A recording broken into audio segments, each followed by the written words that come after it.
बिस्मिल्लाहिर्रहमानिर्रहीम। अस्सलाम वालेकुम। कैपिटल टॉक में खुशामदेद।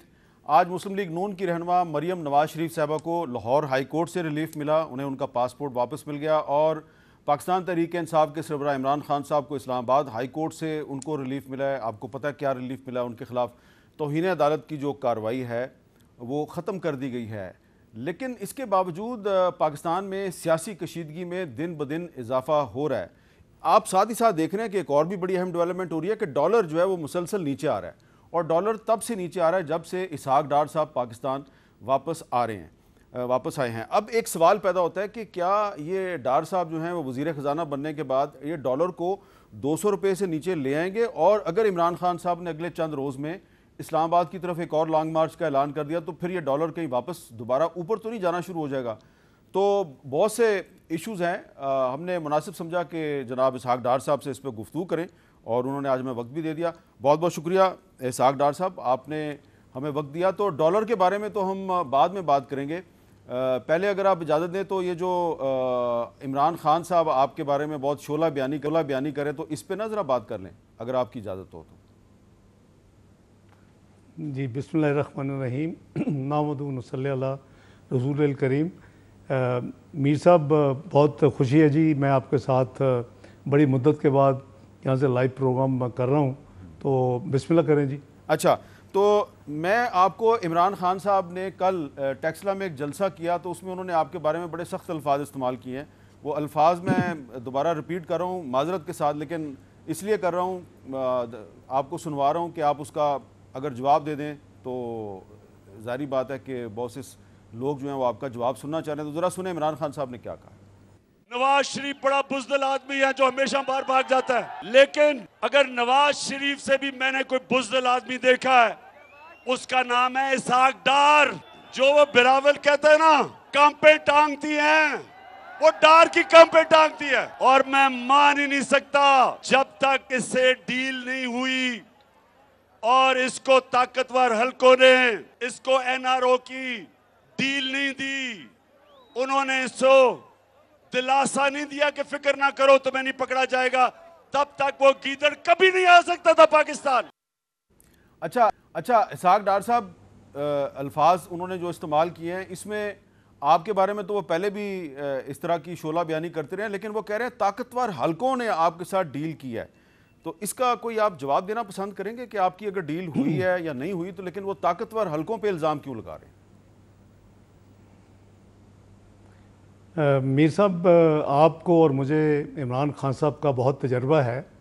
ये 93 का मशहूर वाक़या भी है, मैं उसको दोहराऊँगा तो नहीं। तो इनकी जो बहादुरी है, इनकी जो अपनी सच्चाई है, वो सब आपको मालूम है, और मैं समझता हूँ कि इनकी जो शख्सियत है वो आपको और मुझे कम से कम बड़ी जानी पहचानी है। ये इस तरह के अल्फाज और इस तरह की तकारीर ये शो कर रही हैं कि वो फ्रस्ट्रेशन का शिकार हैं। उनको खौफ है मियाँ नवाज शरीफ साहब से, सबसे पहले उनका जिक्र कर रहे हैं, और फिर उसके बाद उनको मेरा तकलीफ़ है, क्योंकि उनको पता है कि शायद माजी की तरह इकॉनमी फिर ठीक हो जाए, और अगर इकॉनमी ठीक होगी तो इंशाअल्लाह इमरान खान के पास पॉलिटिकल समेत जो है स्पेस नहीं मिलेगी। दूसरी बात यह कि डील जो है वो सिर्फ़ और सिर्फ इमरान खान साहब के किस्मत में है। वो हमेशा वो डील करके उन्होंने इलेक्शन लड़ा, उन्होंने डील करके धरना दिया, उन्होंने डील करके, यह एक लंबी स्टोरी है, 2010 से डील करके अपने आप को लॉन्च करवाया मीनार पाकिस्तान में, टैक्स पेयर के करोड़ों रुपए उस पर लगाए गए बैकडोर में। उसके बाद उन्होंने धरना दिया, वो भी एक डील और अंडरस्टैंडिंग का नतीजा था। उसके बाद इस खादम ने उस धरने को नेगोशिएट करके उठवाया। तो एक लंबी कहानी है। फिर उन्होंने 35 पंक्चर वाला ड्रामा किया। उन्होंने कौम का इतना ज़्यादा वक्त ज़ाया करने के बाद उनके मर्ज़ी का एक अदालती कमीशन बनाया गया। आपको याद होगा जस्टिस नासुर मुल्क की सरबराही में उनकी ख्वाहिश पर, और उसका जब फैसला आया कि कोई इलेक्शन चोरी नहीं हुआ, कोई इसमें कोई लंबी चौड़ी धांधली नहीं, रूटीन की जो होती हैं डिस्क्रिपेंसी जो हर इलेक्शन में दुनिया के मुहज़्ज़म मुल्कों भी होती हैं, तो उन्होंने बिल्कुल ज़रा दांत खोल के कह दिया कि मेरी तो ये एक सियासी बयान था। यानी look, is it not shameful कि शर्म का मुकाम है कि आप 23 करोड़ आवाम के मुल्क को आपने 126 दिन यरगमाल बनाया, अपने कैपिटल को यानी उसको यरगमाल बना के और पूरे निज़ाम हुकूमत को कोशिश की, हमारा काम चलता रहा।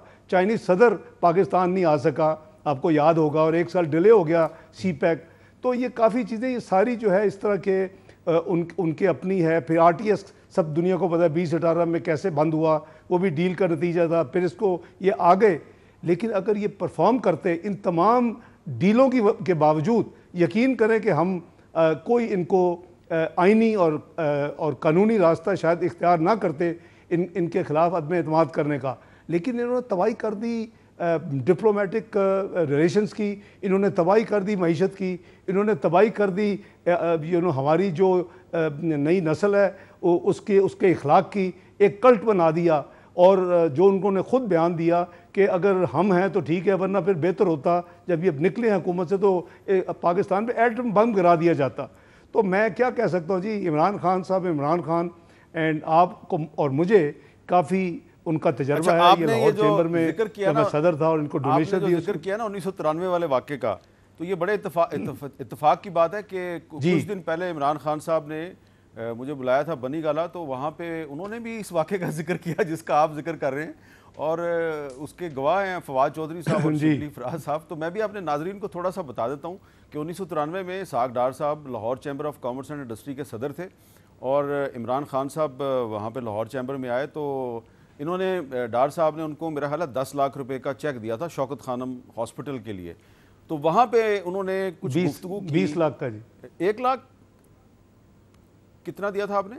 20 लाख का। अच्छा, 20 लाख का दिया 20। अच्छा, तो वहाँ पे इमरान खान साहब जो है उन्होंने उस वक्त मोहतरमा बेनज़ीर भुट्टो के ख़िलाफ़ कोई गुफ्तगू की, बड़ी शोला बयानी का मुजाहरा किया। तो मैं बैठा हुआ था, तो मेरे सामने गुफ्तगू हुई, तो मैंने वो रिपोर्ट कर दी, और वो जब ख़बर छप गई तो उस वक्त मोइन कुरैशी साहब जो है वो निगरान वज़ीर-ए-आज़म थे, और को बात चल रही थी जी कि इमरान खान साहब जो हैं उनको भी निगरान हुकूमत में शामिल किया जाएगा। तो उस पर इमरान खान साहब ने फिर मेरी उस खबर की तरदीद कर दी, लेकिन डार साहब ने तस्दीक कर दी। डार साहब ने कहा कि नहीं, वाकई ये गुफ्तगू हुई थी। तो वो मेरा हाल है वो हवाला दे रहे हैं डार साहब भी, और इमरान खान साहब को भी वो किस्सा याद है, तकरीबन 29-30 साल पहले का किस्सा है। अच्छा डार साहब, अब अगले सवाल पर आ जाते हैं। मैं ज़्यादा इमरान खान साहब के बयान नहीं चलाना चाहता आपके सामने, लेकिन मुझे लग ही रहा है कि आप काफ़ी उनके हवास पे सवार हो गए हैं, और उन्होंने एक दावा कर दिया आपके बारे में। सुने उन्होंने क्या दावा किया आपके बारे में? इसहाक डार वो जहां पहुंचा है, इसको नैब ने बुलाया, पूछा कि तुम्हारी प्रॉपर्टीज किधर से आई हैं। बजाय जवाब देने के लिए प्राइम मिनिस्टर के जहाज में मफरूर हो जाता है। नून लीग के जमाने में वो आज पाकिस्तान आ गया। ये इसहाक डार जैसा फ्रॉड NRO डील के तहत यह पाकिस्तान पहुंचा है। हमारी बड़ी बदकिस्मती है कि हमारा ना इंसाफ का निज़ाम इसको रोक सका, और ना हमारे वो लोग जो मुल्क के मुहाफिज हैं बनते हैं, ना उन्होंने इसका रास्ता रोका। और कौन रोकेगा? आपका भाई इमरान खान इंशाल्लाह इसका रास्ता रोकेगा। तो अच्छा डार साहब, इमरान खान साहब ने कहा जलसे में कि आपका भाई इमरान खान इसहाक डार का रास्ता रोकेगा। कैसे आपका रास्ता वो कैसे रोकेंगे? देखिए मीर साहब, एक सेंटेंस अर्लियर सवाल के हवाले से ये आप अगर चाहें तो व्यूअर्स को बता दें, वरना मैं बता देता हूँ कि मैं आपके साथ खड़ा हुआ क्योंकि इमरान खान झूठ बोल रहा था। अच्छा। वो मुझे ये कह रहा था कि ये कह दे कि मैंने ये नहीं कहा, और यानी आपने गलत खबर जो है वो जंग में छुपाई है। हालांकि आपने मनोवन वही बात लिखी जो हुई, ये अलहदा बात थी, ऑफ द रिकॉर्ड थी। फॉर्मल फंक्शन के बाद मेरे कमरे में, प्रेसिडेंट के कमरे में हम बैठे थे, हमारे यानी लाहौर चैम्बर में। तो ये उनका करैक्टर है, आज से नहीं है। बदतरीन झूठा आदमी है, बहुत ज़्यादा बुज़दिल आदमी है। ये जो सारे इनको जो खड़ा किया ना, आपको याद है जब जजों की यानी बहाली के लिए मियाँ नवाज शरीफ निकले, तो ये तो 10 फुट का गेट फांग कर के भाग गए थे पिंडी से। एक SHO की मार थे। ये तो कोई उठाने वालों ने इनको हिम्मत दी, इनको खड़ा किया, इनको लॉन्च किया। वो जो बहादुरी इनके दिमाग में घुस गई कि शायद मैं एक सचमुच का एक लीडर हूँ। और आपने देखा कि जब से ये निकले हैं तो ये अदारों को भी बेपनाह तनकीद का निशाना बना रहे हैं। और इनको शर्म आनी चाहिए कि जो लोग जिन्होंने इनकी मदद की, वो अब उनके खिलाफ भी इनकी जो बातें हैं, और आप एक झूठ है, अभी ऑडियो लीक्स देख ले, उसमें क्या था, उसमें ये साबित हो गया कि साजिश अपोजिशन ने नहीं की थी, साजिश इमरान खान ने अपने प्रिंसिपल सेक्रेटरी के साथ मिलकर की और पाकिस्तान को बदनाम किया, हर जगह पे पाकिस्तान को बदनाम किया और हर सब्जेक्ट में पाकिस्तान को बदनाम किया। तो ये जो कह रहे हैं ना, मैं आपके तवज्जुह से चैलेंज करता हूँ इनको कि ये मुझे साबित करें कि मैंने खुदा न खास्ता को गलत काम किया है। और इमरान खान सुनो, अगर तुम्हें नहीं पता, पूरे कौम को पता है कि मैंने कभी 20 मिनट ज़िंदगी में टैक्स रिटर्न डिले नहीं की। फाइनेंस मिनिस्टर जो 3 दफ़ा पाकिस्तान का रह चुका था, उसके खिलाफ ये JAT ने इल्ज़ाम लगाया, जो कि उस वक्त आपको लुक आफ्टर कर रही थी, कि इसहाक डार ने 20 साल 1981 टू 2001 टैक्स रिटर्न फाइल नहीं की। मैंने कभी ज़िंदगी में डिले नहीं की और मैंने वो सारा जो है पूरे का पूरा अपनी रिटर्न्स का पूरा रिकॉर्ड, लकीली मेरे पास सारा था, वो मैंने कोशिश की, लेकिन जो इंसाफ वाले थे उनको वक्त नहीं था उस वक्त। लेकिन उसका एक सबूत है, वही केस, जो एक केस है मेरे खिलाफ, ये केसेस नहीं है, एक केस है, वही केस इंटरपोल में गया। इमरान खान और उसकी टीम जो है रिपीटेडली ये कहती रही है 2 महीने में लाएंगे, 3 महीने में लाएंगे, 6 महीने में लाएंगे, हर हफ्ते हर महीने ये बैठे हुए होते थे टेलीविज़न पर। मैंने वही सबूत मैंने इंटरपोल को भेज दिया। इंटरपोल ने मुझे क्लियरेंस सर्टिफिकेट भेजा कि आपके खिलाफ हमने देख लिया, हर चीज़ सीधी है। पाकिस्तान इसकी हुकूमत के मुंह को तमाचा मारा और इनको इनकार किया कि आपको हम ये काम रेड वारंट नहीं इशू करेंगे। तमाम ममालिक जो मेंबर्स थे इंटरपोल के, उनको लिखा इंटरपोल ने कि जो मेरे मुतल्लक हुकूमत पाकिस्तान के कहने पे अपने इमिग्रेशन सिस्टम में उन्होंने अगर कुछ डाला है तो उसको डिलीट करें। इससे बड़ी एम्बेरसमेंट क्या हो सकती है। मेरा मतलब मैं मुझे अफसोस होता है कि बजाय ये कि ये पाकिस्तान की खातिर काम करते, इन्होंने सिर्फ और सिर्फ पॉलिटिकल परसिक्यूशन, पॉलिटिकल विक्टिमाइजेशन। तो इमरान खान सुन लो, मेरे खिलाफ कोई केस नहीं, तुम्हारे खिलाफ तमाम केस कैलिफोर्निया से लेके यूके की टैक्स अथॉरिटी को फ्रॉड करने से लेके पाकिस्तान में जो कुछ किया है हीरो और सारी। मैं नहीं चाहता कि मैं पहले टेलीविजन प्रोग्राम में आपको पूरा आपका कटा चटा खोलूं, लेकिन अगर अपने आप को आप काबू नहीं करेंगे, मैं आपकी तमाम जो चीज़ें हैं मैं कौम को बताऊंगा कि ये असलियत है। मेरा ख्याल है शायद काफ़ी चंद लोगों में मैं वो एक हूँ, मुझे बहुत कुछ पता है इन खान साहब का कि इनमें कितनी ज़रूरत है, ये हर चीज़ कितना ये सच बोलते हैं, कितना ये ईमानदार, अमीन और सादक हैं, ये अपने पास रखें। ये बस इतना काफ़ी है। मेरा ख्याल है मेरी वार्निंग को सीरियस समझें, वरना उनकी मेरी पब्लिक जंग शुरू होगी। तो मैं ना किसी डील का हिस्सा हूँ, ना मैंने किसी से कोई NRO मांगा है। NRO आप मांगते हैं, NRO आपने अपनी फैमिली को दिए हैं। जिस टैक्स एमनेस्टी का मैंने OECD का पाकिस्तान को मेंबर बनवाया और दुनिया में अब एक्सचेंज ऑफ इंफॉर्मेशन होनी थी, मैं 20, 16, 17 की बात कर रहा हूँ, और मैंने कहा कि अब हम पूरे पाकिस्तान को एक एमनेस्टी स्कीम देंगे, ताकि वो उनको बता दिया कि भाई 2018 से बाद आपकी हर चीज़ बाहर है वो पाकिस्तान आएगी। मुल्क जो है ममालिक OECD के, वो एक्सचेंज करेंगे अंडर दी एग्रीमेंट। किसको तौफीक हुई है पिछले 75 साल में कि अपनी काबीना से ये अप्रूवल ले कि जी मैं एक्सचेंज ऑफ इंफॉर्मेशन करूँगा कि जिसकी कोई बात प्रॉपर्टी है, बैंक अकाउंट्स है, वो पाकिस्तान, वो मुल्क बताने को बाउंड होगा, और हम भी इसी तरह काउंटर बाउंड होंगे। तो आपने इन्होंने वो ट्वीट्स शुरू कर दी कि जी हम आगे एक एक हिसाब लेंगे।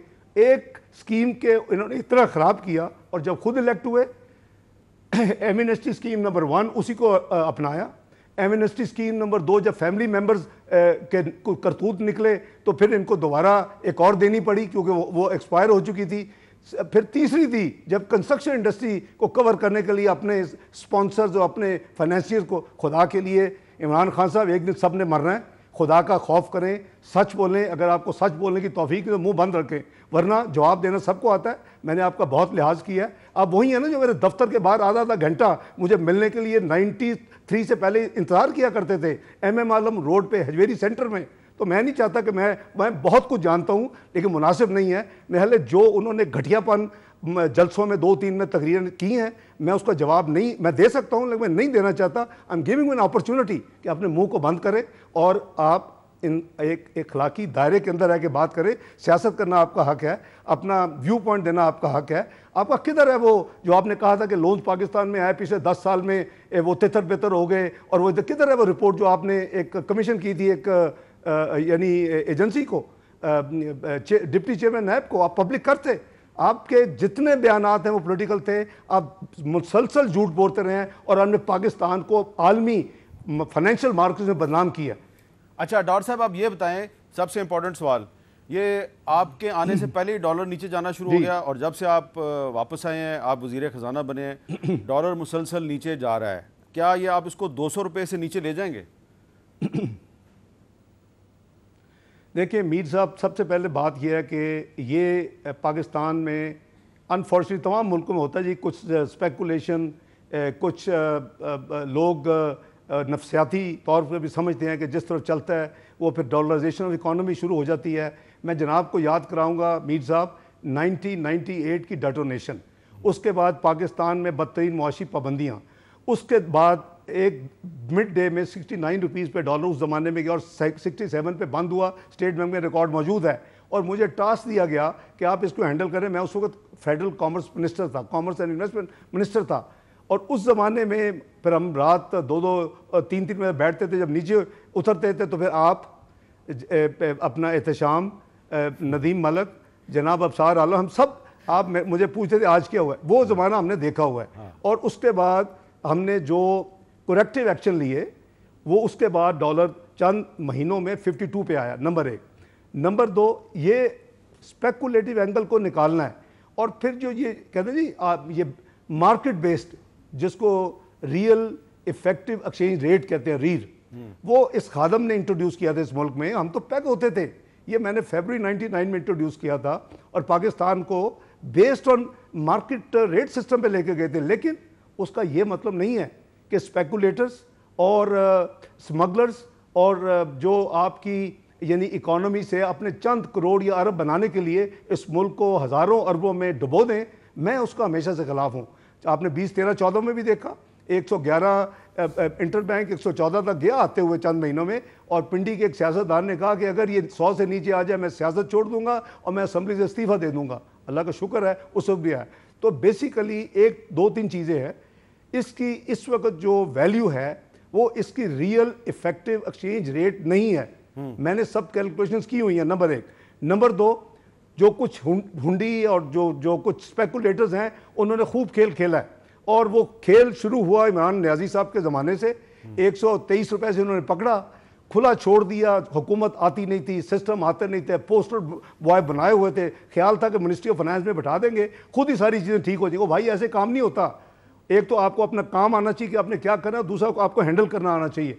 तो ये मैं आपको अल्हम्दुलिल्लाह ये बड़े वसूख से अर्ज़ कर रहा हूँ कि इसकी रियल वैल्यू 200 से नीचे है। मैं अभी फिगर नहीं बताऊंगा और इंशाल्लाह ये 200 से नीचे आएगा। अच्छा। मैं मशकूर हूँ उन तमाम प्लेयर्स का जिन्होंने, जब मैं जहाज़ में मैंने जहाज़ में कदम रखा तो उन तमाम स्पेकुलेटर्स को पता आगे चल गया कि ये वापस आ रहा है। अगर हम खुद नहीं करेंगे तो हम ये हमें नहीं छोड़ेगा और ना छोड़ना चाहिए।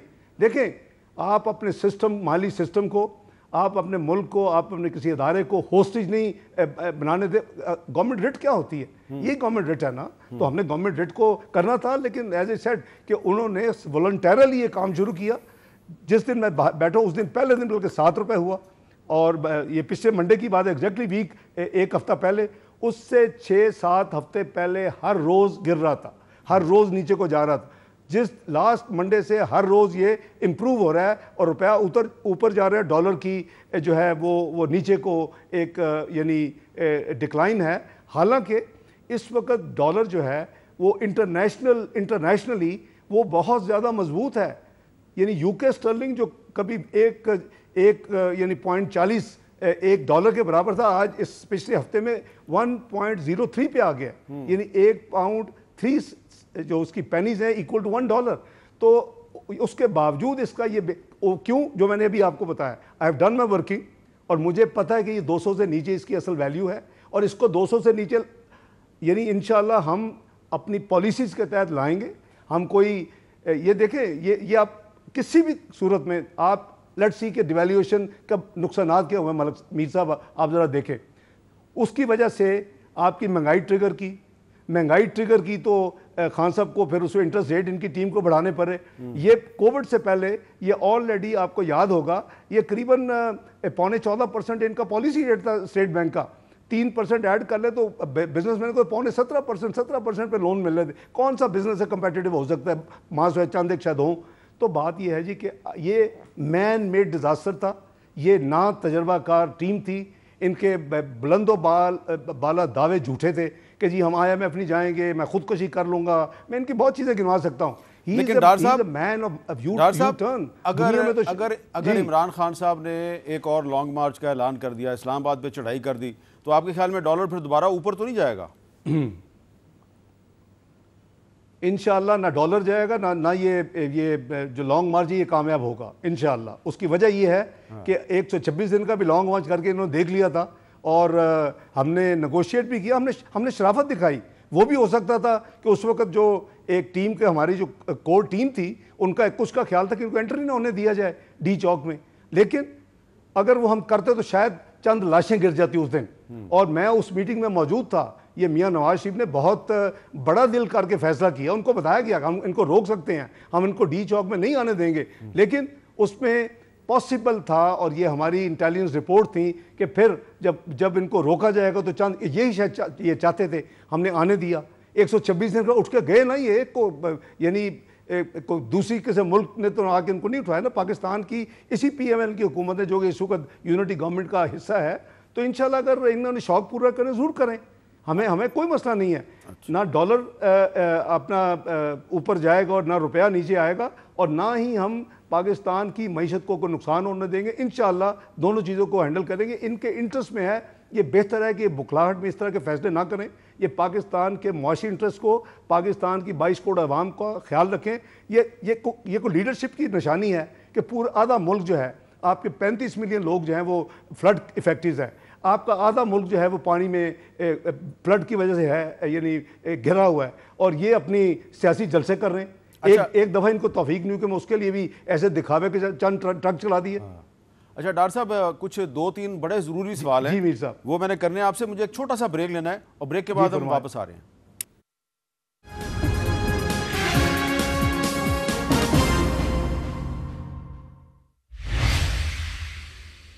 कैपिटल टॉक में खुशामदेद।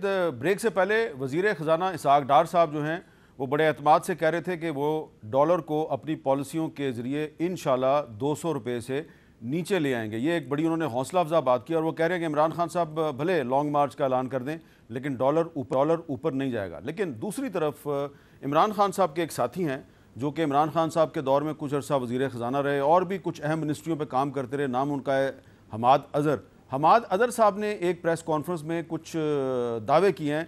मैं चाहूँगा कि इसहाक डार साहब उन्हें सुने और फिर हम उनसे सवाल करते हैं। इसहाक डार का आना और मिफ्ता का जाना तो ऐसे ही है कि जैसे हमारी मईशत को कड़ाई से निकाल के आग में झोंक दिया। जिस बात से इनकी मशहूरी है आलमी इदारों में भी और पूरे पाकिस्तान में भी, वो नंबर्स की हेरा फेरी है। तो वो काम शुरू हो गया।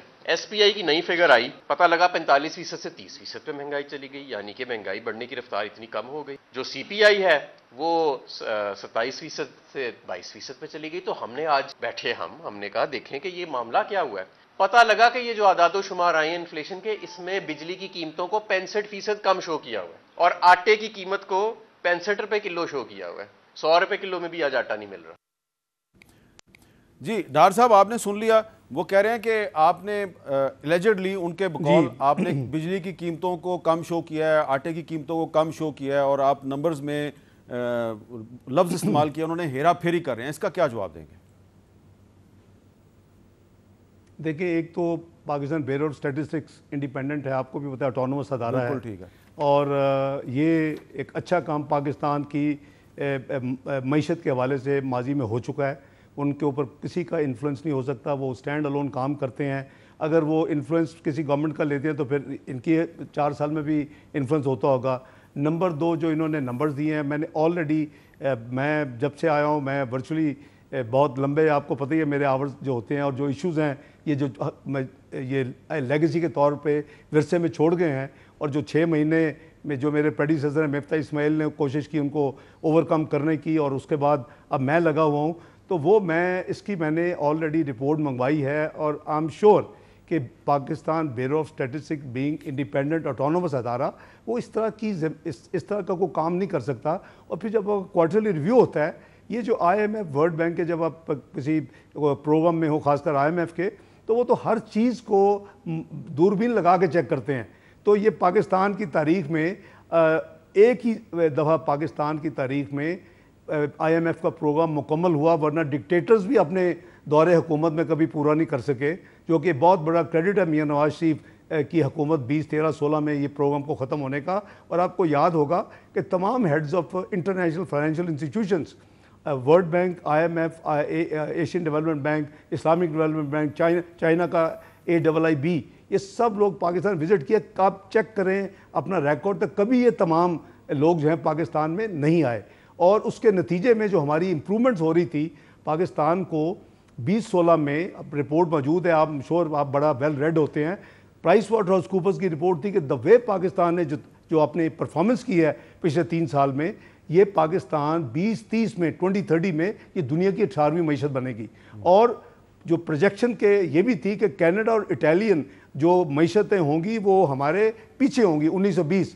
तो मैं समझता हूँ कि जो सबसे बड़ा नुकसान हुआ है, मैं यानी गैर सियासी बात कर रहा हूँ, कि सबसे बड़ा जो नुकसान हुआ है खान साहब की दौरे हुकूमत में, और ऐसे, ये तो बच्चा है बेचारा, इसको क्या पता है ये जो बात कर रहा है, ऐसे लोगों के जो इनके तिफले मकतब थे मईशत में, जो इन्होंने 4 एक के बाद दूसरा, दूसरे के बाद तीसरा और तीसरे के बाद चौथा लगाया, उनका या तो वो बिल्कुल न्यू कमर्स थे, या उनकी माजी का एक भयानक रिकॉर्ड है, और वो उन्होंने पाकिस्तान की मईशत को बेहतरीन नहीं कर सके।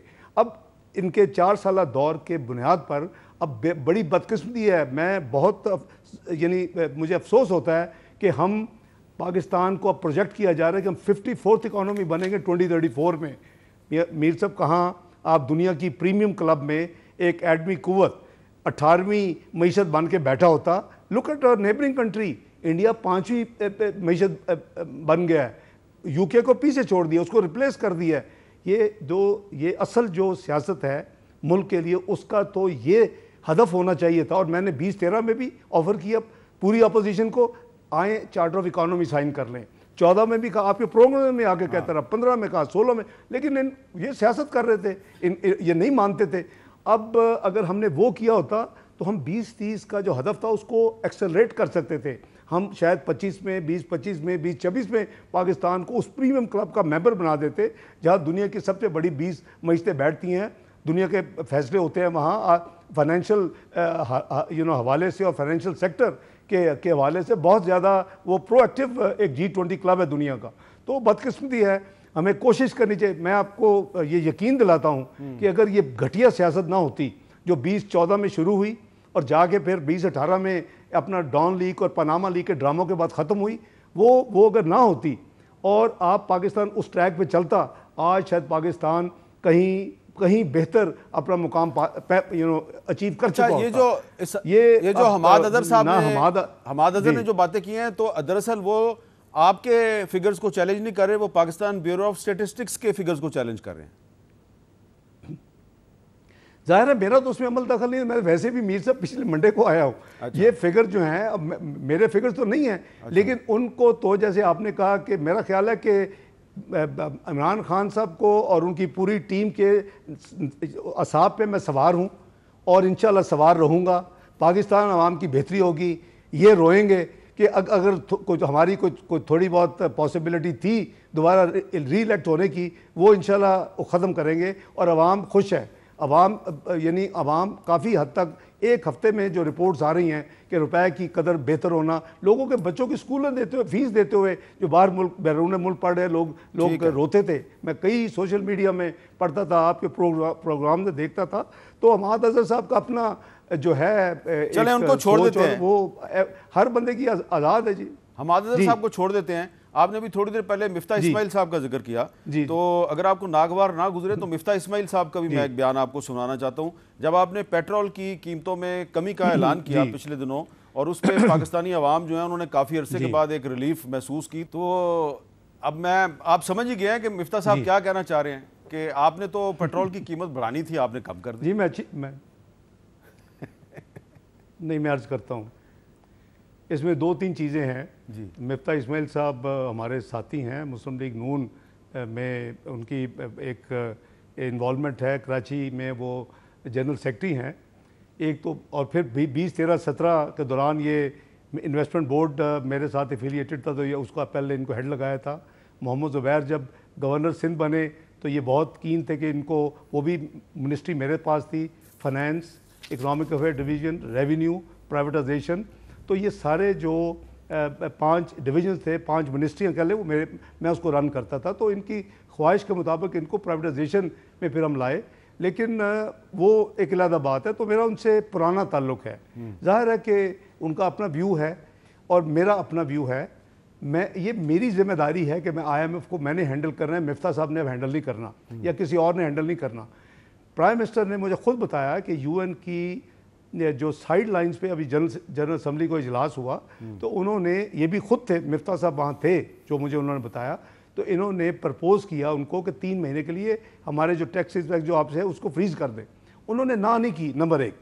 दूसरा, उन्होंने ये कहा कि मैं जाके अपने यानी बोर्ड वगैरह और जो उनके प्रोसेस है उसमें मैं जाके बात करूँगी। एक बात तो ये होगी। दूसरी बात ये है कि कीमत ये नहीं था, बढ़ाने की समरी नहीं थी, ज़रा कम यानी रिडक्शन की समरी थी, ₹2.63 की थी। और मैं समझता हूँ कि फ्लड में डूबा हुआ आधा पाकिस्तान और आवाम के ऊपर जो बोझ हम डाल चुके हैं, ये बिल्कुल जस्टिफाई नहीं करता था कि मैं ₹10 की लेवी जो है ₹5 पेट्रोल, ₹5 डीजल लगा दूँ। तो मैंने वो जो रिलीफ है वो मैंने आवाम को पास ऑन किया है, उनके ऊपर बोझ नहीं डालने दिया। मिफ्ता साहब शायद उसमें कंफर्टेबल होते होंगे, मैं पुराना डील करने वाला हूँ, मुझे 25 साल हो गए हैं इसी IMF से डील करते हुए। मैं एक वाहिद आजिज़ शख्स हूँ जिसने पाकिस्तान में IMF का प्रोग्राम मुकम्मल किया इज़्ज़त के साथ। तमाम लोग पाकिस्तान में, क्रिस्टल लगार्ड MD आई और उसने इसी होटल में श्रीनगर बैठ के पाकिस्तान की तारीफ़ें की। तो ये फिक्र ना करें, मिफ्ता साहब हो या कोई भी हो, मिफ्ता साहब हो या इमरान खान हो, डील करने फिक्र ना करें है कोई भी हो, इंशाल्लाह कुछ नहीं होगा। मुझे IMF से डील करना आता है और हम अपनी देखें, क्या हमारे दिल नहीं है, हमारी सोच नहीं है? ये 22 करोड़ आवाम को हमने इसी तरह यानी बोझ में डाले रखना है? मैंने जो काम किया है मैं उसको ओन किया। मैंने प्राइम मिनिस्टर को भी बताया फ़ोन करके। मैं कहा वज़ीर आज़म साहब मैं ये करने जा रहा हूँ। उन्होंने कहा जी IMF का मुझे बताया था। मैं कहा जी IMF जाने और मैं जानूँ, पाकिस्तान को कुछ इंशाल्लाह फ़र्क नहीं होगा। उसकी वजह यह है कि मेरे पास दूसरे सॉल्यूशंस हैं और हम डील करते हैं। ये बुरी बात है कि हम पब्लिक में जाकर मुझे फ़ोन करके पूछते, उनको बता देता इसका हल नंबर 1 ये है, हल नंबर 2 ये है, हल नंबर 3 ये है। मैं 25 साल से डील कर रहा हूँ ना, बिल्कुल ठीक। तो मुझे पता है कि इसे हल क्या है। मैं उनको एक हल भी दे सकता हूँ, वो नहीं हो दूसरा भी दूंगा, तीसरा भी दूंगा इंशाल्लाह। कोई फजल देखिए, हमें आवाम की तकलीफ़ों को सामने रखना चाहिए। अगर अल्लाह ने हमें ब्लेस किया है कि हम उनकी जो तकलीफ़ है उसमें नहीं गुजर रहे, इसका ये मतलब नहीं कि हम उनकी तकलीफ़ को भी भूल जाएँ। बिल्कुल ठीक है। नवाज शरीफ सबसे हमारी पार्टी में जो टॉप ऑफ द लाइन पे जो यानी कंसर्न है अवाम के लिए, वो मियां नवाज शरीफ है। आपने सुना होगा, मैं रिपीट नहीं करता कि हमारी जूम मीटिंग में एकदम नाराज उठ के चले गए इसी इंक्रीज के ऊपर। ये चंद हफ्ते पुरानी बात है। तो मैं समझता हूँ कि मैंने जो किया है मैंने ठीक किया है। ये इंक्रीज नहीं थी, ये रिडक्शन थी, लेकिन ₹2.63 की थी। अच्छा। मैंने उसको बिल्कुल, मैंने जो डेवलपमेंट लेवी ब्यूरोक्रेसी ने ऐड की थी, माइनस यानी की, उसको ऐड करके ₹2 मैंने कहा उसको निकालें। ये अच्छा, आपने जो हालात हैं आवाम को, आपने दरिया को आपने दरिया को कूजे में बंद कर दिया कि मैं जानूं और IMF जाने, और मैं IMF को 25 साल से डील कर रहा हूं। अब अब बिल्कुल आपने सही कह दिया है। और यकीनन आइंदा से मिफ्ता साहब वो पब्लिकली बात नहीं करेंगे, आपको फ़ोन करके पूछा करेंगे, पता नहीं करते हैं कि नहीं करते। ये वो जाने और आप जाने, आप जाने और IMF जाने और आप जाने और मिफ्ता इस्माइल जाने। लेकिन एक सवाल बड़ा अहम है, उसका जवाब भी आपसे लेना है एक वक्फे के बाद।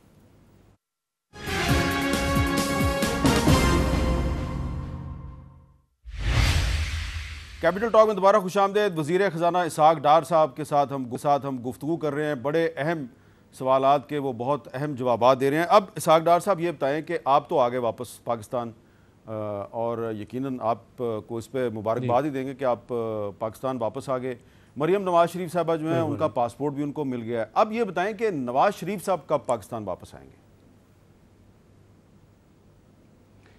देखिए, मैं समझता हूँ कि जितने शवाहिद आ चुके हैं कि पूरा प्रोसेस जो है उसको यानी इन्फ्लुएंस किया गया। मियां नवाज शरीफ साहब को 2 हिस्से हैं। एक उनकी डिस्क्वालिफिकेशन है, जो कि सुप्रीम कोर्ट के इमीडिएट फैसले के नतीजे में उनको के बेटे से एक मफरूज़ा सैलरी ना लेने के ऊपर डिस्क्वालीफाई कर दिया गया। और दूसरी तरफ उनके ख़िलाफ़ ये केसेस बनाए गए 2 जिसमें यानी आपके सामने शवाहिद आ चुके हैं। जज अरशद मलिक का शवाहिद आ चुका है। आपके सामने जस्टिस शौकत सिद्दीकी साहब की स्टेटमेंट ऑन ओथ एफिडेविट जो उन्होंने अपने केस में दाखिल किए, सब तफसील आ चुकी है। आपके सामने वो जज शमीम जो थे जिन्होंने अब अंडर प्रेशर आके अपना वो विड्रॉ किया, वो आपके सामने आ चुका है। फिर आपके सामने फोरेंसिक ऑडिट साबिक चीफ जस्टिस की टेप आ चुकी है। मीर साहब अगर इन चारों चीज़ों में से एक चीज़ यानी डेवलप कंट्री में जहाँ इंसाफ होता है वो पब्लिक हो चुकी होती तो ये दोनों केस के जो फैसले हुए हैं ये हवा में उड़ा दिए जाते। नंबर 2, जो अभी मरीम नवाज साहिबा का इस्टेब्लिश हुआ है, अगर आपने गौर से देखे हों, आई एम श्योर आप बहुत गौर से देखते हैं चीज़ें, 6 सवाल जो उन्होंने फ्रेम किए बेंच ने, उसमें से 5 सवाल एक्चुअली वर्चुअली मियां नवाज शरीफ साहब के रिलेट करते हैं और छठा मरीम नवाज साहिबा के हवाले से वो एज अबेटर या एज कह लें कि को एक्यूज, तो वो उनको रिलेट करता है। तो ये तो किसी चीज़ को साबित ही नहीं कर सकी प्रोसिक्यूशन, जिसके नतीजे में मरीम नवाज साहिबा जो हैं वो यानी उनको आज अल्हम्दुलिल्लाह पासपोर्ट का हुआ, चंद रोज़ पहले वो उससे बरी हुई। तो ये मैं समझता हूँ कि दो चीज़ों को इसका जवाब है जो आपने फरमाया।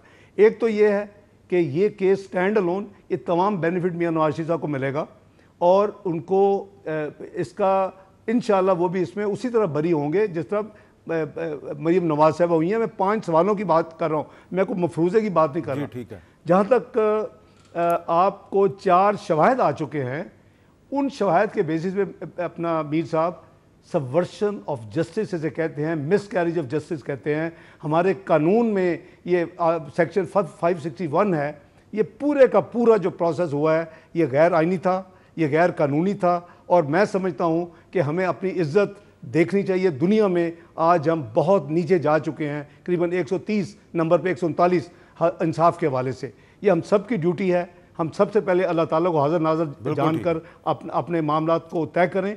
और आपको मैं एक चीज़ याद करा दूं, एक टेलीफोन कॉल एहतसाब कमीशन के चेयरमैन की उस वक़्त के एक जज को कि फैसला जल्दी कर दें तो वो SGS कोटकना केस हवा में उड़ गया था। एक टेलीफोन कॉल, ये नहीं कि फैसला क्या करें कि मेहरबानी करें, यही था ना जी, आपको याद होगा। तो बात ये है कि वो प्रेसिडेंट, जुडिशल प्रेसिडेंट किधर है, उसके सामने रख के तो ये केस मियाँ साहब के दोनों केस और मरियम के केस खत्म हो जाते हैं और हो जाने चाहिए थे। बहरहाल लेट्स सी, मियाँ नवाज शरीफ इंशाअल्लाह उनको जो भी उनकी नेसेसरी ट्रीटमेंट है, कोविड की वजह से काफ़ी डिले हुई है, वो अपनी ट्रीटमेंट जो ही मुकम्मल होगी और इंशाअल्लाह ये हमें इंसाफ की तवक्को है। जैसे मोहतरमा मरियम नवाज साहबा को मिला है उसी तरह इंशाअल्लाह मियाँ नवाज शरीफ साहब को मिलेगा। तो इंशाअल्लाह बगैर किसी प्रॉब्लम के वो बड़े मुस्तकबिल करीब में पाकिस्तान वापस आएंगे। बहुत बहुत शुक्रिया इसहाक डार साहब, वज़ीर ख़ज़ाना हमारे थे। मुझे दीजिए इजाज़त, अल्लाह हाफ़िज़।